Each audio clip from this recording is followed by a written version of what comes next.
What's up, everybody? Welcome to the podcast. This week, I had the privilege of interviewing CJ Redwine. She is a New York Times best-selling author who has written book series like the Ravenspire series, which is a bunch of standalone books. It's a fantasy. She's also written a dystopian fantasy called The Courier's Daughter, and that's a series too. And then she's written a Audible original, which is a standalone book, and it's called The Disappearance of Emily Downs. Lastly, she has recently written a book series that is called Rise of the Vicious Princess. She also co-owns a website and online community for writers, published authors, and unpublished authors called The Writer's Sanctuary, which we talk a little bit about. And overall, CJ is just an incredible person who has a lot of wisdom to share with you guys today. So I hope you'll stick around, and I hope you enjoy this as much as I did. Hello, CJ Redwine. Thank you so much for your Hello. time today. I really appreciate you being on the podcast. Thank you for having me. It's really fun. I enjoy it. Yeah. Okay, so the first thing that I wanted to ask you about has to do with your Ravenspire series. Something I noticed is that you have a very specific language when talking about magic. And so I was curious what inspired that, if anything, or how you came up with a magic language. Well, for the Shadow Queen, book one in the Ravenspire series, I had to develop a magical system that would work within that world. And one of the things that I did is I built out the whole world has actually 10 different kingdoms. So I built out these 10 kingdoms and I chose an etymology for each one. So each one would be like Germanic based words, which is the kingdom of Ravenspire in the first book. The Morkant, which is the kingdom above it, has Russian based words. And that just helps me to name the characters, name the vegetation, kind of figure out a way to make it feel really cohesive and consistent to the reader. Mm, And so when I was doing that, I knew that I needed this magical system, but I figured out that it actually came from Morkant. It's not from Ravenspire. It comes through the bloodline of Mardushkas who come from the kingdom of Morkant, which is a Russian base. And so I thought, well, what if I just took Russian root words and looked at what is the meaning of those and then combined those root words into words so they could speak their intention about where they wanted their magic to go. And so that's how that came about. There's a key in the book for that because sometimes there's not that many words, but you might have a little harder time following it, or I had a hard. I was like, "What is that one again?" And I had to look that up and make sure I knew what I was doing. And so they're not real, it's not real Russian words. It's just the pieces of like we would have just the root word or the root syllable even of a word, mm, and put those together. So that was part of it. But then part of it was understanding the magic was passed down through a specific bloodline, and that they had to touch something with their hands and speak at the same time for it to work, mm, but that there also was a cost. There was a trade-off. They were controlling the heart of something, and whether that was a part of nature or a person, they were controlling the heart of something. And if they got permission, then the cost was minimal. If they didn't, if they overrode and exerted their will without consent, then the cost to them was really extensive. And so mm, that was all part of going into the system of figuring out how that was going to work, what the transaction would look like, because really the Shadow Queen is the story of two very powerful Mardushkas, one who's willing to sacrifice herself to save her kingdom, and the other who's willing to sacrifice her kingdom for what she wants. mm, And the other books in the Ravenspire series, actually, it's like a series of standalones. It's a shared mm, universe. They all have different magic, each one just depending on the kingdom and what's going on in the kingdom. The wish granter is Fae. There's some Fae lore in there, and there's one magical creature, and he is an old soul, an old Fae. It's based on Rumpelstiltskin. And Mm-hmm. then there's um, magic in the blood spell, but that's based on just like um, very minor Fae blood magic passed down. So every kingdom just has its own situation going on. Mm-hmm. Yeah. Well, thank you for that. That's super interesting. My friend is taking German right now, so she'll probably like freak out when she hears that. Let me see. So I like to ask writers who their most challenging character was to write. I Mm, think sometimes we ask like who your favorite character is, but I mhm. think it's interesting to see who challenged you too. Yeah, that is a really good question. I have a few contenders, so I'm trying to think which one gave me the most trouble. Mhm. You know what? I actually think that it's Karis from my latest series, Yeah. Rise of the Vicious Princess and Return of the Vengeful Queen. It was difficult to really understand her and figure out the key to who she is. And I knew that she was very, very fierce. She'd been raised by her mother to be ruthless and a strategist and the smartest person in a room, and also willing to do whatever she had to keep control of a war-torn kingdom. But her father raised her with a great deal of compassion and love. He's just a cinnamon roll. He and her mother married for political purposes, and he served his purpose by giving her an heir to the kingdom. And they are still married, but live in separate parts of the castle and don't have much of a relationship. And so he's just a very different person. He's not concerned with power. He's not concerned with position, but he loves his daughter really deeply, even the sharp edges of her that have been developed because of her position.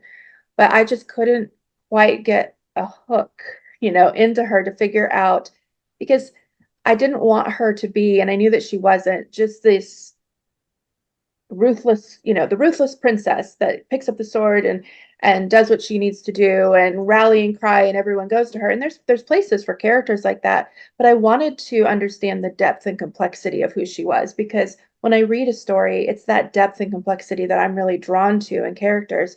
And so two things happened that really helped me with this book. One was I binge watched The Crown on Netflix, and it was so fascinating to see their, fictionalized version of the royal family, Queen Elizabeth and then Diana. And it was really interesting because it did a couple of things for me. First of all, it really gave me a comprehensive idea of what it actually looks like to be a queen and to run a kingdom and all of the different things that are involved in that. Obviously, she has parliament to rely on, and in my book, there's a royal council, but the queen is the final word. But it allowed me to spread her role out in a way that felt a little more realistic.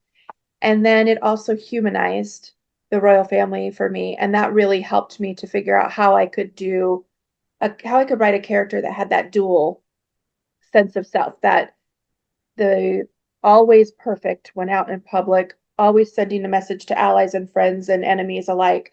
Um, and then the person inside. And then the other thing, this is going to probably be weird, but the other thing was I became a fan of Taylor Swift by watching Reputation Stadium Tour on Netflix. Mm. And I was like, oh, this is not the Taylor Swift that I thought I knew. All I knew was a few radio hits. I didn't know anything else. And I took a deep dive into the Reputation album. And the Reputation album has a lot of kind of grittier, aggressive beats and lyrics, and there's some anger, there's some taking back of agency in there, but there's a love story going on the whole time. There's a lot of really, not to make a pun, delicate moments all the way throughout, where you see that she is discovering the softer side of herself and how to lean into that and feel protected rather than feeling exposed. And I thought, oh my goodness, that's Karis. That's what I'm missing, is figuring out those Mm. delicate pieces, and how those can feel threatened, and how does she react when those feel threatened, and who does she trust enough to show those to. So that's when she really came to life for me, because she is somebody that always needs to be perfect when she's out in public. She has to send a message. She uses her outfits, actually super fun. I wanted to also explore what it looked like to use femininity as a weapon. And so she uses her outfits to send messages to her enemies. So they Mm. understand, like, she's wearing this gorgeous dress, but it's embroidered with poison plants. And, just to always remember who is on the throne, and it's not you, and don't come for me. Um, but then the softer side of her that I explored, I have relationships that she's building and some that she's had for a while that really show those. And her arc is learning that she doesn't have to be alone and that she doesn't have to be so fiercely independent, that she can let people in and she can trust people. But she struggles with anxiety and depression and grief throughout the book. And so for her, she can't shut down because of those, because of her job. And she doesn't. She just stops eating, stops taking care of herself, doesn't sleep well, and drives herself even harder. And I got that from watching The Crown and listening to Reputation. Hmm. Wow. That's quite the depth of a character to have them have mental instability. It gives them a lot of depth, I feel. That's really nice to see. Um, yeah, that would be a challenging character to write. So that's how you got into Taylor Swift, because I saw in your acknowledgement that you thanked Jesus and you thanked Taylor Swift. And it's because of Reputation. Yeah. That's awesome. Okay. Let me see. My next question is that you are a New York Times bestseller. I was curious about your thoughts, like what do you think it actually takes to be a New York Times bestseller? Or, do you let that define you, or is it just something that you put on your books, you know? hmm It's a good question. What it takes to be a New York Times bestseller is a lot of luck and Mm, the right four things lining up in a row serendipitously for a week or two or however long. The list is not, it's a great thing to have on your resume, right? I'm glad that I hit the list. I'm glad that I can have that on my books that I'm a New York Times bestselling author. That's fun, and it was one of those things where I was thrilled to hit it because it was one of the things I wanted to do as an author. It does not, it doesn't define me. It wasn't life changing. You can have an incredible career as an author and never hit the list, and a lot of people do, and a lot of people mm, um, the list is just this weird thing that it's actually not even based holistically on sales. It's not just, what are the actual 10 bestsellers? It's curated. So it can be, somebody could be selling hundreds, thousands of copies of books more than another book, but that book, their sales are weighted more because they've already been on the list. And so the New York Times weights their sales more. It can be whether your publisher is big enough to have attracted their attention or to put your book on the list of, hey, watch for the sales of this one. There's so many different things that come into play. So it's a tremendous accomplishment, and everybody that hits it should be proud of themselves and happy, that they hit it. But I don't believe it doesn't make me any better than any other author out there. It just makes me lucky for a week or two. mm. Yeah.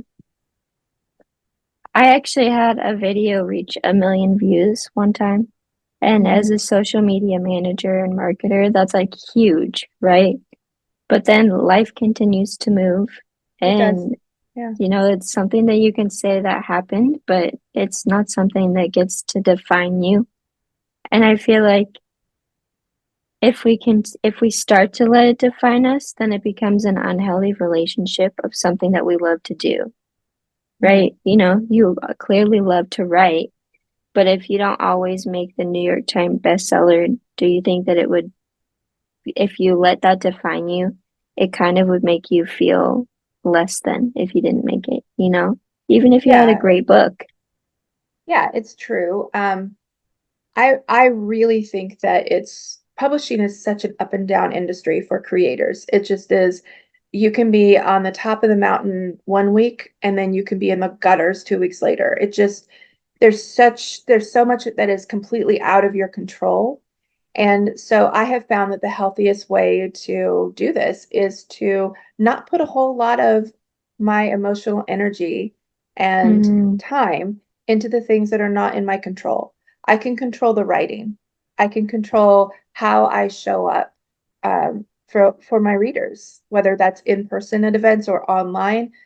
And I can control what I do with my responses to things, right? mm, Whether it's disappointment or joy, I can control all of that. And the things that I can't control, there's no point in running myself ragged over that. I'm mm, going to have some feelings about it, but then I let the feelings be what they are for a little bit, and then I let them go. I resolve them and move on. And one of the ways that I've been able to do that is just to make sure that publishing is not my identity. It's something that I do and something that I love. Being a writer is a deep part of my identity, but publishing and whether my book does well and whether I have a contract at the moment or not, and whether people are sending me love letters or hate mail, none of that is part of my identity. If that were to mm, disappear tomorrow, I would still be the same person that I am. I'd find a different avenue to write and I'd be okay. And I think that when we're careful to not blur the lines between who we are and what we can control and what really matters to us and the rest of the sort of trappings of success or not success or however we look at things, if we're careful with that, it's a lot healthier approach because it's the kind of industry when you marry art and business especially, and there's so much out of your control, it can just eat you alive. And it's really important not to allow it that power. mm. Yeah. Thank you for saying that. That's gonna help someone. So that brings me to my next question, which is, you know, how do you find purpose in writing? And do you feel Mm, like that is your purpose in life, mm. or do you feel like writing is just what gets you to share your purpose? That's a good question. And I don't know that I can say, I don't think there's that I can split the two. Mm, I mean, I can definitely say my purpose in life is to love the people that God brings into my path and to be an authentic representation of what of the healing that I've received from knowing Jesus's love for me. And I've gone through tremendous trauma in my life. My childhood was full of trauma. I won't speak on it in specifics. I don't want to trigger anybody in the audience, but it was the kind of childhood that ended up in court. And mm, and afterwards did not get much better for a long time until I had several times where I had to basically I had a mental breakdown and I had to go get significant help. I'm a big fan of getting good therapy and good help when you need it because there shouldn't be any stigma around that at all. Our brain is this complex computer, but our brain can heal and our brain can be retrained away from really mm, dangerous places. And sometimes we just need a professional to kind of draw us a map and show us how that can happen. Anyway, so I really have come from a lot of darkness into light, and I I really believe that I went through that darkness so that I could speak the language of that kind of suffering to people that are in the middle of it because you can always tell the difference. It's so hard when you're in the middle of, let's say that you're in the middle of grief and you've lost someone really close to you and you're devastated and someone comes along and says something like everything that happens happens for a reason.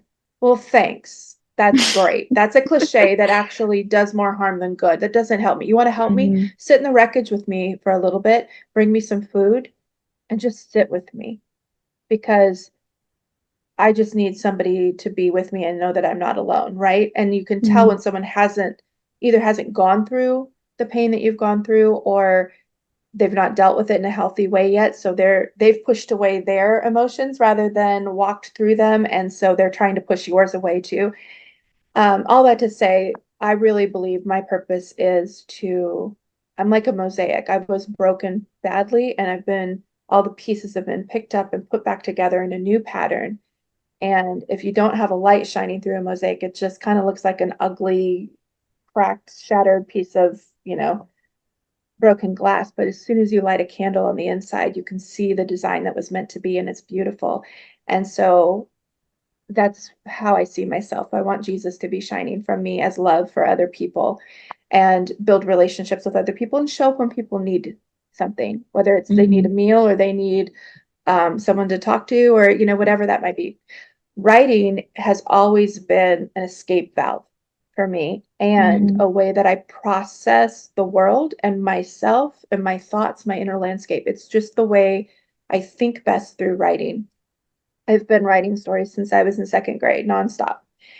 And I'm 50 now, so a long time of writing. Mm-hmm. So I feel that my purpose is served by putting my heart and my truth and my experiences into fiction and building characters, all of my characters.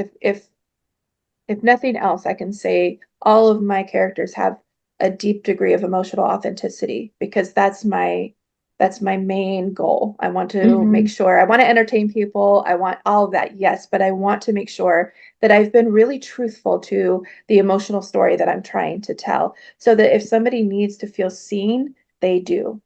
And if Mm-hmm. someone needs to feel hope, they do because they see that this character was able to walk through something really hard, but get to a place of peace and get to a place of healing. And I don't ever hand wave away grief and trauma and any of that stuff. It's hard. Healing's one of the hardest things you'll ever do, but it's worth it and it's possible. And that's what I put into my writing. Mm. So I don't know if you knew the description of this podcast, but it's I actually don't. bringing people to it's bringing awareness to authors that want to make people feel less alone. And Oh. your stories that you create have characters that have so much depth to them that just make people feel seen and Mm, understood. And I don't know, there's healing in books. And I mean, I'm trying to think, 4 years ago, my body shut down on me, mm, and I had a chronic illness, and I'm still dealing with it today, and I'm still healing and processing. But I couldn't leave the bed. I couldn't, like, I was so sick and so anxious because I was sick that I literally like could not leave my bed. So all I mhm, could do was read. And I found characters that inspired me and lifted me up and helped me like remind myself why I'm fighting. mhm. And so that's what this podcast is about. So I love that you brought that up because that's part of the reason I asked you is because your characters just, they're so inspirational and helpful. And I'm sure that they've helped a lot of people. Well, thank you. That really means a lot. And I'm sorry that you went through that time of illness, but I love that you are using that as a way to reach others and develop that empathy within yourself Yeah. that you can share. hmm I mean, I would say that I am sorry, but I'm not sorry that it Hmm. happened this way because it's it's brought me closer to God and to Jesus. It's brought me closer to who I feel good being. It's brought me empathy and love and kindness. So I Hmm. wouldn't change it or regret it because it's made me who I am. It Hmm. doesn't mean I have to stay like that way though. I don't have to stay Yeah. sick, but I can Hmm. learn from it. So Hmm. Yeah. I definitely wouldn't change it. So you have written science fiction. You've written you can correct me if I'm wrong, a fiction book, and you've written two different fantasy series. Do you have a favorite one that you like, favorite genre that you've written in? Well, my first series, the Defiant series, is a post-apocalyptic fantasy, which isn't a real genre. We Oh, just made that okay. up. And then Ravenspire is epic fantasy, and that's 4 books. And then the Rise of the Vicious Princess is also fantasy. It's political fantasy this time. Okay. Enemies to Lovers, Slow Burn, romance and political fantasy with some monsters thrown in because I always like to have my monsters in there. And then the sci-fi is actually the middle grade adventure that I wrote that's like Stranger Things meets Goonies in a small mountain town in eastern Tennessee where people go missing, but no one ever goes looking.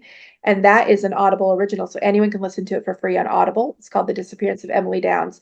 That was so fun to write. I love fantasy. Like I will always be drawn to fantasy, but there's something really fun and refreshing about using a contemporary setting and then just messing with it and adding in, um, you know, monsters and supernatural type things and just Mm, intrigue. And it was so much fun. And I wrote it so quickly. It really came together once I had the character's voice. It was really fast. So, and right now I'm working on an adult urban fantasy, which is super fun as well. I'm having a great time with that. It's got a lot of humor in it. And yes. I don't know. I mean, fantasy is always going to be where I end up coming back to. It's been my home away from home, really, for ever since I discovered the Chronicles of Narnia in second grade. Mm, I I so badly needed to let myself through my imagination live somewhere else and live in a different world and a world where I could be the hero of the story and I could be saved and rescued and everything could work out okay and there could be magic and there could be um, this really nice divide between good and evil that was easily recognized and understood. I just thrived with fantasy and I was reading Lord of the Rings in fourth grade, which is I look back, I completely missed a lot of the like the allegory that was included, all the things. I read it again in high school and I was like, oh, there's a lot more complexity than I picked up when I was 10 and I read them. But I just lived in books. Books were really what saved me. They were really just my escape. So I will always return to fantasy as my first love, but I really love diving into other genres as well and playing around with mhm. them. I don't know if that answered your question at all, but there you go. Yeah, it did. I mean, you said that you really loved working with science fiction, but fantasy is your home, your comfort. Mhm. That's nice.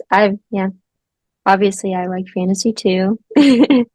Um, so you have a business called the Writing Sanctuary, and The I Redwine was curious, Sanctuary, yes. I'm sorry, I think my That's phone okay. fixed. Yeah, the Writers Sanctuary. Yeah, Um, what inspires you to create that, and what do you do in that? yeah. Yeah, the Writer Sanctuary came about in 2000, I think 14, I'm gonna say. It's either 13 or 14. Um, I just, I really wanted to create well, first of all, I was looking for a community of writers where you could go on retreats together and there you could have education about the craft, but you could also build those relationships and kind of lock arms together and approach writing together. And there were a few scattered kind of retreat things going on, but they were very divided between published authors were doing this over here and unpublished authors were doing this over Mm, here, which is fine. I mean, everybody's going to do what they want to do. And those weren't really even companies doing things. They were more just people getting their friends together.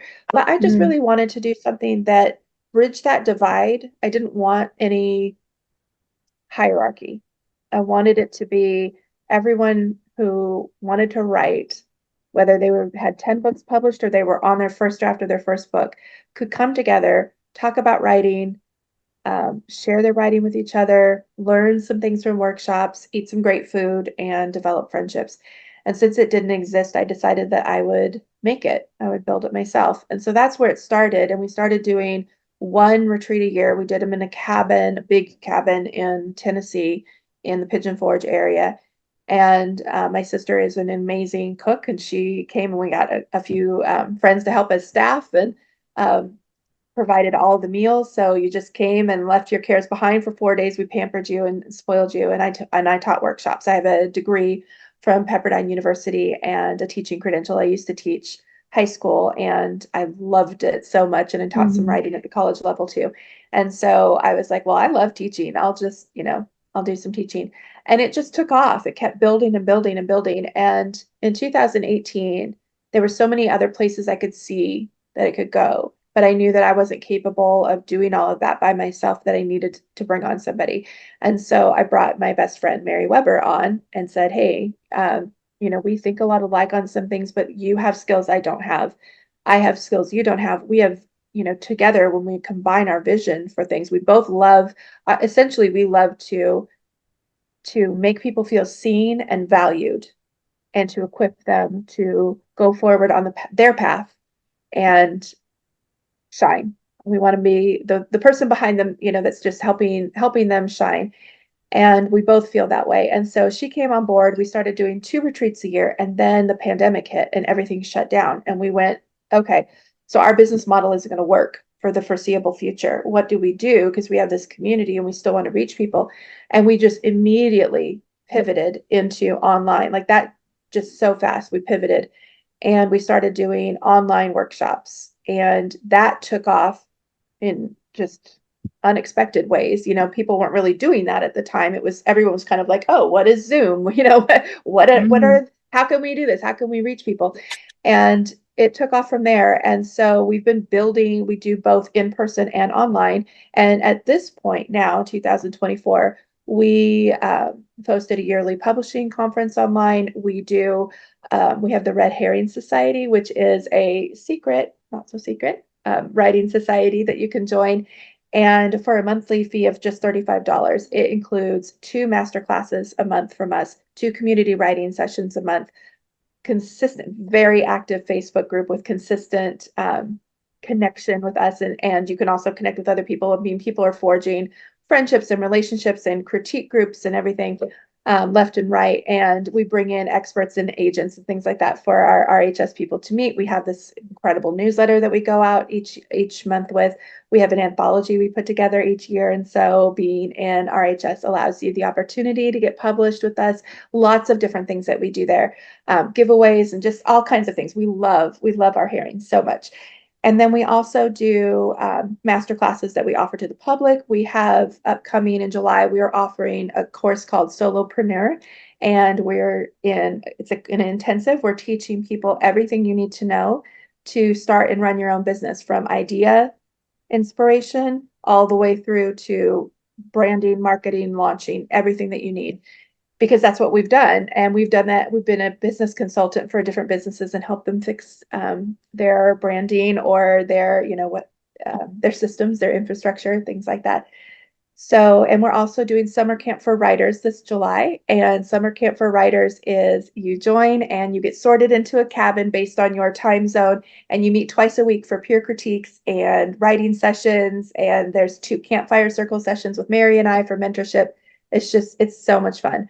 So we have all kinds of fun things. We're about to launch registration for our fall retreat. It's lots of fun. I love it because it gives us so many different avenues to mentor writers, to support writers, to cheer writers on, to teach and empower, and to just be inspired. There's so many talented writers out there. It's so foolish to make a distinction between, well, do you have a book deal? And it's an amazing accomplishment when you are fortunate enough to get a book deal. But there's so many talented writers who they haven't hit that success marker yet, but they are ready, and their stories are so amazing and they have so much merit. And we have a lot of people who are published in our Red Herring Society, including indie authors. We're big fans of indie authors. We love the fact that writers have so many opportunities. It's such a great time to be in publishing, because there's traditional publishing, there's small to mid-sized presses that are maybe a little more agile in their publishing models. There's new publishing models that are cropping up. We've got several interesting imprints that are starting up with a different publishing structure that really benefits creators. And then there's indie publishing. And so we just think that people matter and their stories matter too, and we love to support that. Mm-hmm. I can tell you're very passionate about that, and I love that because it shows in your work, but it also shows in how you take care of people, So thank you for sharing about that. My mom actually wants to get into writing, So whenever I Neat. have someone on, I'm like, okay, this person had some really good advice, Mom. Good. Yeah, she should. I love that. Yeah, she's just been a little busy. Um, well, so trying to decide which one to ask next. Do you find that your beliefs impact your writing at all?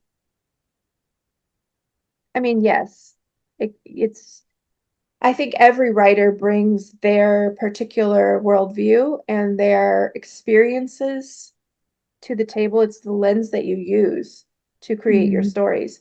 So I definitely think it does, because my faith has been what has sustained me and what has helped me move out of darkness and into light. And so I find myself consistently writing stories in which there is darkness. I don't think we mm, should shy away from that. I know, mm, um, it's one of the reasons I have to be careful how I say this because I never want my words to be taken as criticism of other people's paths.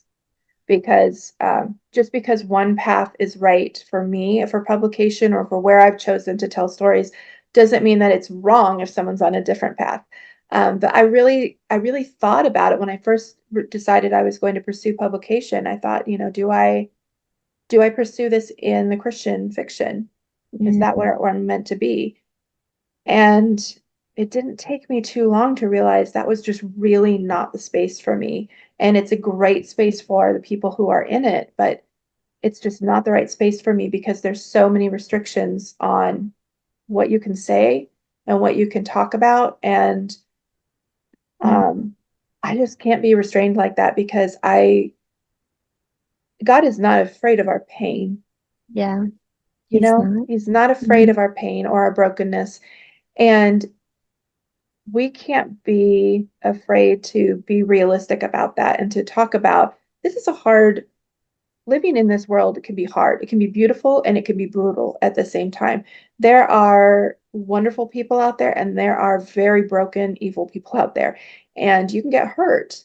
And we don't do anyone any favors when we act like being hurt isn't that bad or that trauma mm, isn't that bad, or that it doesn't really affect you, or if you just prayed hard enough, you'd be okay, or if you just know God and you know Jesus, then it shouldn't hurt you this badly. That's a lie.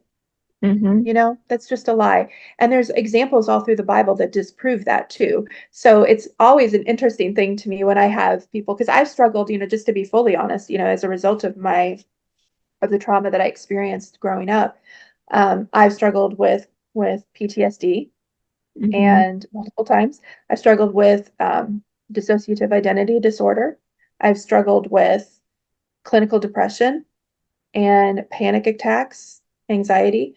All of those things have been things that have deeply affected my life and that I've had to come to terms with and get help for and deal with one piece at a time, all while loving Jesus and being loved by Jesus. It is, I've had people tell me, well, you just must not be praying hard enough. And I'm mm-hmm, like, well, you must not know pain. mm-hmm, You must not know that because you look in the Bible and David dealt with incredible depression. He has entire Psalms, which are published in the Bible, saying, just kill me now. Just mm-hmm. come on. I'm sick and tired of this. I'm hiding in a cave. All my friends have turned against me. I'm so alone. I'm so done with this. I'm in the depths of hell. Just kill me. And God's like, no, because you don't know it yet, but I have such an incredible plan for you. And this was part of it. But we're going somewhere. I can see the future. I can see where it gets brighter. I'm here with you. I'm sitting in the cave with you. And then we have those Psalms where I am in the cave, but I'm not alone. God is with me. I can feel his presence with me. He has me. He is protecting me. He is my, rock. And so I look at that and then I look at people who are like, well, you're not praying hard enough if you're depressed, or you shouldn't need any help with that. Or, once you know Jesus, then all your trauma is taken away. Absolutely not. Stop telling lies. Stop Mhm. it. Can he heal you immediately from things? Yes. Does he sometimes? Yes. Praise Jesus. But does he sometimes say, no, I need you to understand this because there's a specific person in your future that needs to hear my love for them and they won't hear it if you don't know the language to talk to them? Also, Mhm. yes. And there's nothing wrong with being honest about the hard things and talking about the hard things because Jesus shows up in the hard things and his love shines in the hard things.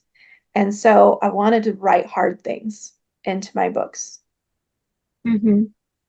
But yeah, and that came from your experiences and your beliefs. And Mm-hmm. I also think sometimes you can reach more people, even if you have like a Christian worldview in your book, you can reach more people if you're willing to have a secular publisher, you know? Mm-hmm. Sometimes that's just where God calls you to be. My mom always says that sometimes God walks you through the fire, sometimes he takes you out of the fire, but both are still valid, right? And both Mm-hmm. have purpose. So, Yeah. mm. Do you have a favorite character that you've ever written? Mm. Like, do you have one that you relate to the most or one that you loved writing? I've loved writing all of my characters. So it's hard Mm, to pick, but I would say there's actually two that I relate to the most. Um, and it's because they are the different sides of me. So in the Traitor Prince, which is the third book in the Ravenspire series, although you can read those books in any order because they're standalone, shared universe. mm, Saja is the heroine and Javon is the hero. And it's most of the chapters are from Javon's point of view, and then we get a couple of chapters from Saja's point of view each quarter of the book. And she is very um, damaged. She doesn't trust people. She expects that they will hurt her because that's been her experience. She expects to be abandoned because she has been. She, at one point, near the end of the book, she says, I'm not the kind of girl people keep. mm, And Javon says, I'm not the kind of boy who walks away. And at that point, I realized that I was writing my romance with my husband from when we were in college because that was me and that was him. And so that was, she is the version of me before I really healed. And mm, so that just kind of closed off, stoic, didn't trust people, was afraid to be vulnerable around people, was afraid that if you got too close to her and peeled back all of the layers, you'd discover there was nothing worth staying for. mm, Then the character that I also really enjoyed writing was Ari, who is the heroine of The Wish Granter, and she is the most like me now. So she's very friendly. She's never met someone that she wouldn't give a chance to, that she didn't like. She assumes the best of people. She's funny, she's loyal, she's also fierce, and she'll tell the truth. She stress bakes, which I appreciated. She knows what to do with a stick of butter. That girl, she mm, does. And she's very uncoordinated and clumsy. She falls up the stairs, she injures herself without trying. I do these things all the time. It's a gift. It's really just my brand. People are like, mm. what's your brand as an author? And I'm just like, I am the hot mess girl next door who's probably going to trip over her own feet and roll down into the street. I have done that actually one time on my driveway. I don't recommend it. It's very painful. Nice. I mean, not your pain, but That's okay. nice favorite characters. So you have a lot of humor in your books. How did you get to the place where you wanted to add that? I've always I've always relied on humor in my own life. Mm, So I remember in middle school was just a train wreck. It was awful. I don't know if it's good for anybody, but I didn't have friends in middle school. Um, I was often alone. I was in a small private school, and I was often, eating lunch by myself. And my last year of middle school, eighth grade, was really hard because I literally did not have um, friends, and I was being bullied by somebody there, and just it was just awful.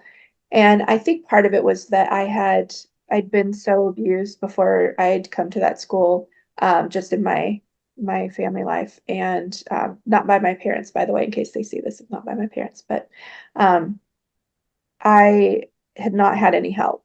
I had not had any therapy or any help, and I was just a mess, and middle school was like a bunch of sharks, and I was the bleeding in the water, um, just, attracting the sharks. And it just the summer between eighth grade and ninth grade, I thought, well, that's terrible, and I don't want to do that again. So what am I going to do? And I felt like I needed to change something about myself to make myself more palatable to people. And I thought, well, I could be funny Mm. because I'm a bit of a disaster of a person anyway, as far as if you're gonna go out to lunch with me, it will take me maybe 3 bites before it misses and goes down the front of my shirt. It's just like at this point, my husband just rolls his eyes and goes, there it is, and hands me a napkin. Like it just happens so often. I might try to sit in the chair and miss the chair and hit the floor.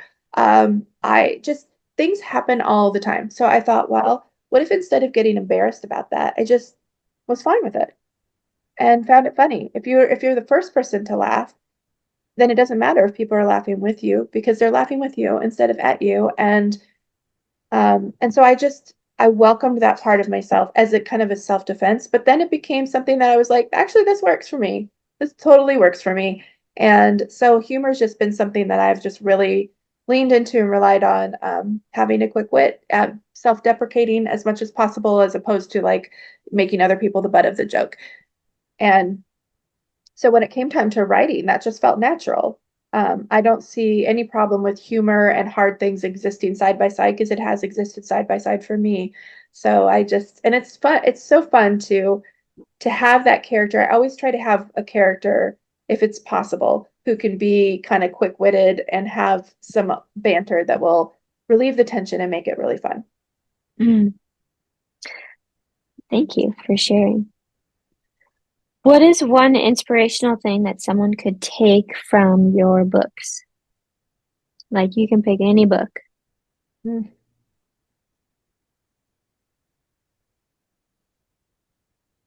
I feel like if you were to see the inside of my brain right now, you'd see a spinning blue circle loading, loading. I'm like, I don't know. Wait, it's a I've hard never read a question. There's single so book in many my things. whole life. Yeah, there's so many things to pick Well, from. What do I say? But I will say really for any of my books that what I really you're going to find found family, that you can build family connections and relationships with people by choice just as you can by blood. You're going to find that hope exists and that there are people who are good people who will be in your corner if you let them. And um, that we can make choices that are healthy choices to take care of ourselves and to see the worth that we have as people without sacrificing how we're treating other people at the same time. So I know that's more than one thing, but I couldn't think of one thing. that's okay. I was gonna tell you you could have more than one thing. Thank you. Uh, what is, hold on. I've read one question, but I wanted to ask a different one. What is one piece of advice, or two or three piece of advice that you would give to a new author? Hmm. Yeah, it's going to have to be a little bit more than one. The first Yeah. one is you need to be a reader. You need to read, especially in the genre that you want to write in. You need to know what is happening in that genre, not just what was happening 10, 20 years ago, because that's not what's selling now. You need to be current in your genre. Um, and reading outside your genre can help you bring inspiration into your genre, finding things that you really love that were done well over here. How can I apply that to my genre? But the other thing is, don't be afraid to take risks.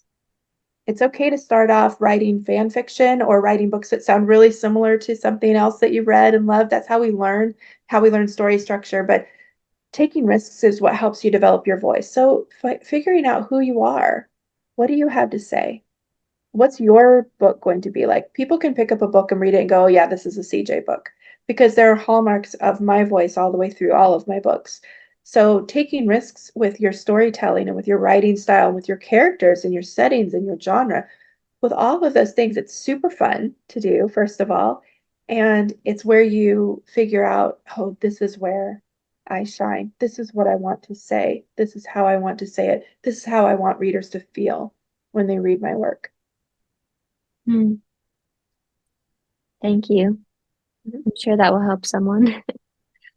Um, so with your new one, with your new book series, you have two books out in it, right? Mhm. The queen you have mentioned, or I guess she's a princess. No, I'm sorry. I wanted to talk about the mom.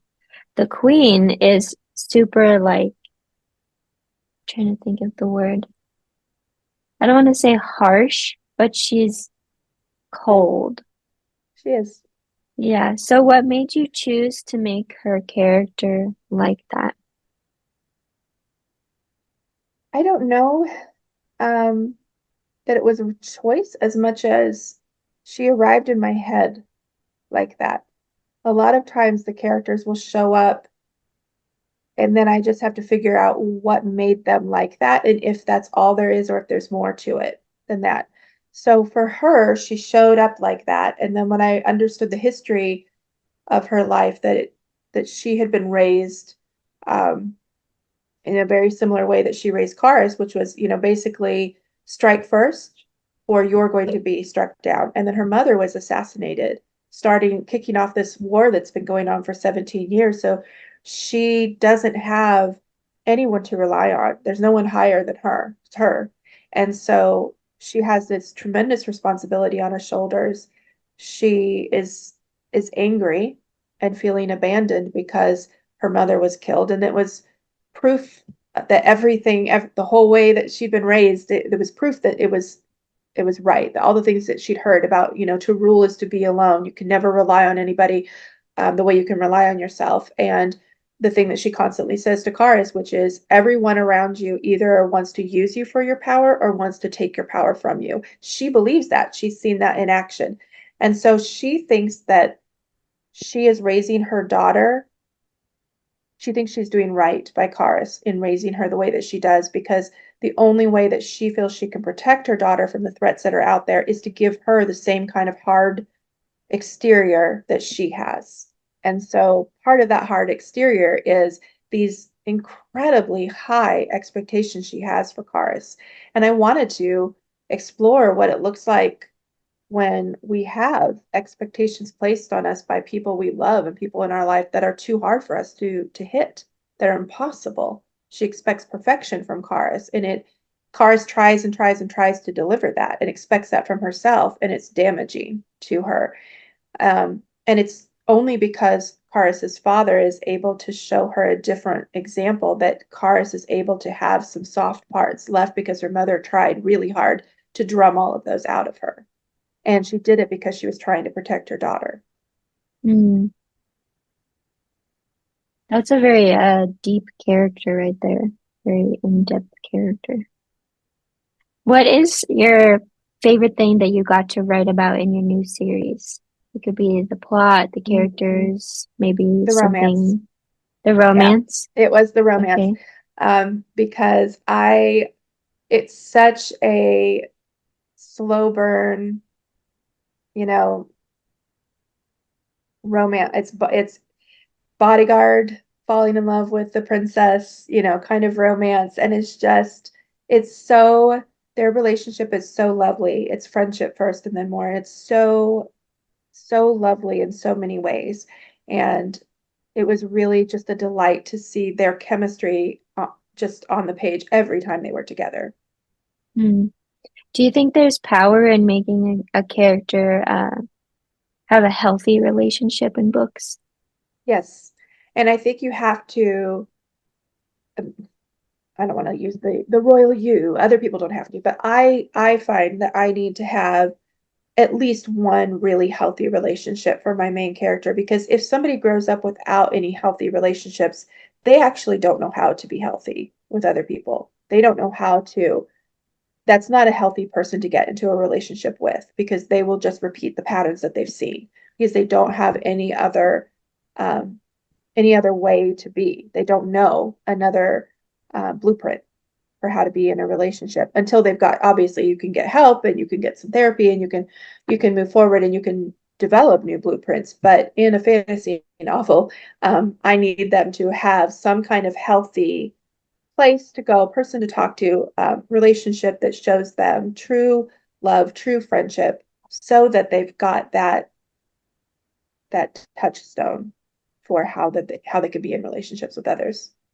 Yeah, and I, you can correct me if I'm wrong, but wouldn't that affect their character arc and their character growth too, to have that Yeah, healthy definitely. relationship? Mhm. Nice. I feel like you have to have a lot of imagination in writing in general, but I also noticed that your books are just so creative. So do you think that imagination is important? And if so, how do you get your imagination going for your stories? It is important.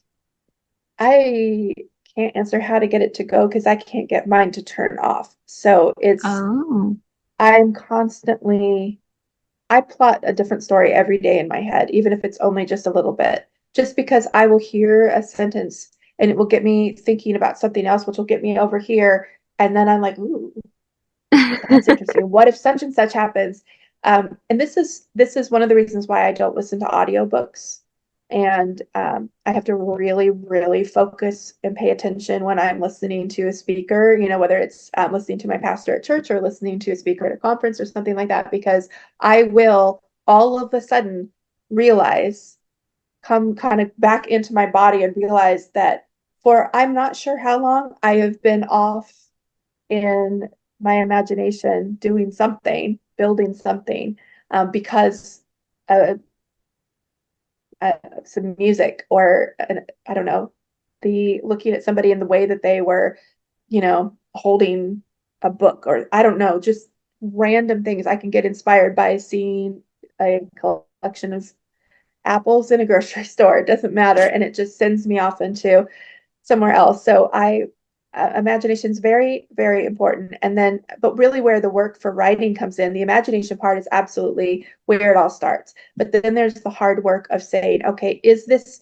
enough? Do I have enough with the story idea to actually build an entire novel from this?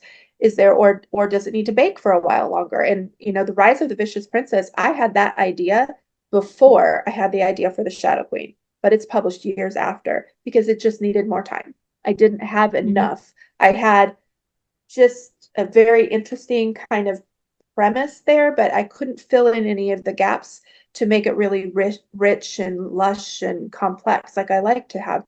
So sometimes an idea works right away and I'm like, oh, this is amazing. And then I have a whole idea file on my computer where I'll put down as much as I know about, and it might be a page, it might be 6 pages, whatever I know about that.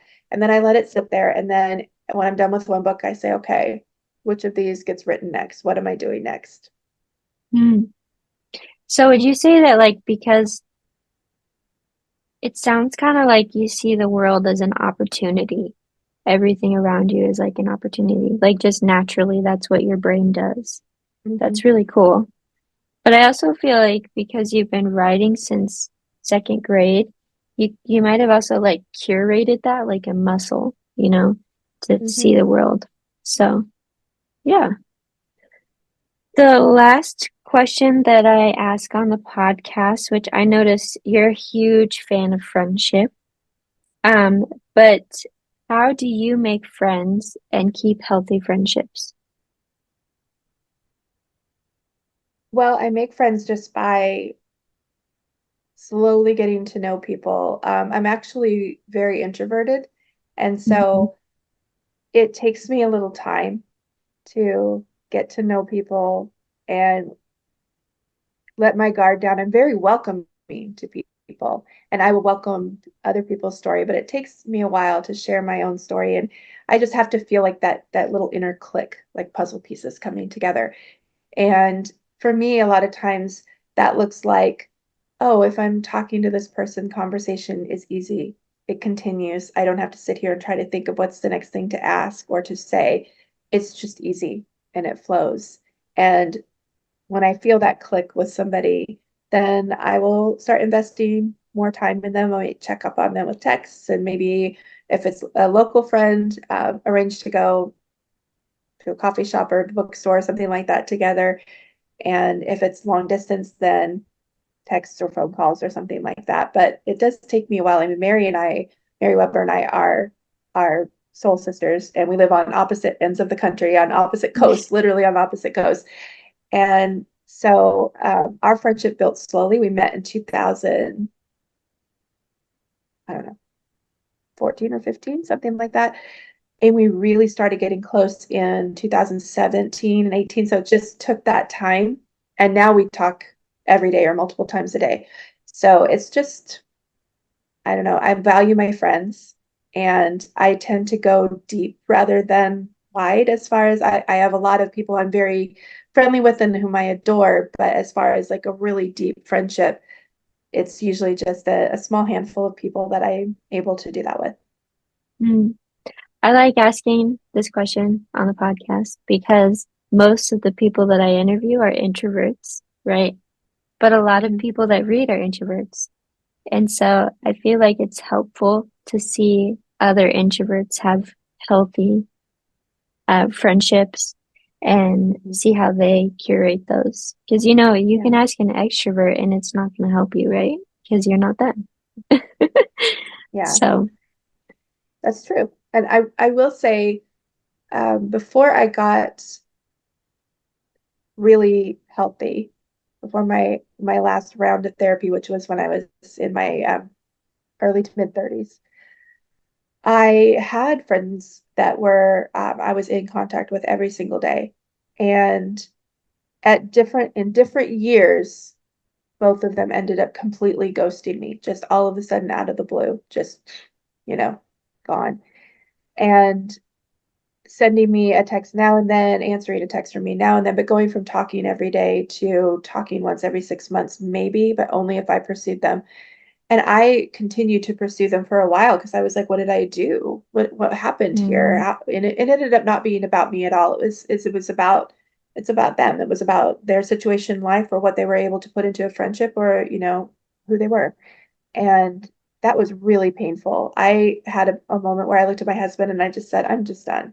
I'm not mm, going to have friends. It's easier not to have friends anymore. And abandonment is a really deep wound for me. And it really ripped that open.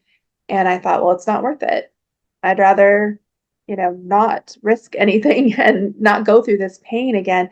And he was like, if I could just tell you, you attracted them to you when you were before you were in a healthy place. So you were attracting unhealthy people, and you're getting healthy now, and you're going to attract a different type of person. And he was right, absolutely right. And I am very blessed with the friendships I have in my life. But I've really learned to look for those red flags. And for me, any kind of narcissistic behavior, mm, and anything that feels like it's not an equal friendship, they're using me for advice or for relationship advice or writing advice or things like that, and never giving anything in return, or just anything that feels like I'm giving a lot and I'm getting scraps in return. I immediately am like, okay, this person goes on the outside of my friendship ring, and I'm still nice and kind and everything, of course, to them, but they don't get the inner landscape. I'm not going to let them in like that. And I want to share that just because sometimes we can feel like we've invested so much into a friendship, and when it turns toxic, if it does, a lot of them don't, but if it turns toxic, we feel like we can't let go of that because what will we have if we do? Well, what you'll have if you do is friendship from a toxic, or freedom from a toxic person, which is always a good thing. And you'll have opened yourself up to an opportunity to grow and heal and then to attract better afterwards. Mm. Thank you for sharing that. Yeah, I think when you're creating community, it's a different kind of relationship than when you're creating a friendship. And you have to have healthy boundaries to create good Mhm. friendships where they're meaningful and deep. So that was Yeah. very wise. Thank you for sharing that. And that's a wrap. Wow, CJ is such an amazing person, right? I feel so blessed to have her on the podcast, and I hope that you guys felt blessed by this interview too. I also hope that you guys will go pick up her books and read them because they're amazing. And lastly, if you want, please subscribe to the channel. You can leave a comment for us. Maybe leave me something that is encouraging to give to CJ, or even just let me know who you want on the podcast next. I would appreciate it too if you would go follow CJ at CJ Redwine on Instagram, and then you can follow me at the Lonely Girls Book Club or A Princess in Progress. All of these links will be listed in the description. I hope you guys have a blessed day, and I really hope that you were blessed by CJ's story. Love you guys. See you next week.